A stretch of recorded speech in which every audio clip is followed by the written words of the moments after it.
آج ہم قرآن کی طاقتور آیات، صوفیاء کرام کی روحانی حکمت اور آزمودہ وظائف کے ذریعے یہ جانیں گے کہ میاں بیوی کے درمیان محبت کیسے پیدا ہو، دلوں کے فاصلے کیسے کم ہوں اور کون سی دعائیں اس رشتے میں برکت ڈالتی ہیں۔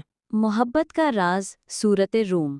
حضرت خواجہ نظام الدین اولیاء فرماتے ہیں، بیوی وہ ہے جس کے لیے شوہر دعا کرے اور شوہر وہ ہے جو بیوی کی خاموشی کو سمجھے۔ حضرت بابا بلھے شاہ کہتے ہیں، عشق وچ صلح نہ جھگڑا ہووے، اے دل نو رب تے قریب لے جاندا ہے۔ محبت بڑھانے کے لیے اسم مبارک یا ودودو روزانہ 100 مرتبہ پڑھیں۔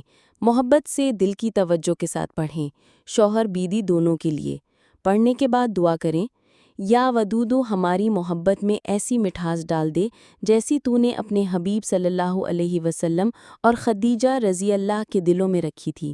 قرآنی آیت 2، دلوں کو جوڑنے والی دعا، سورۃ الفرقان۔ ربنا ہب لنا من ازواجنا وذریاتنا قرۃ اعین وجعلنا للمتقین اماما۔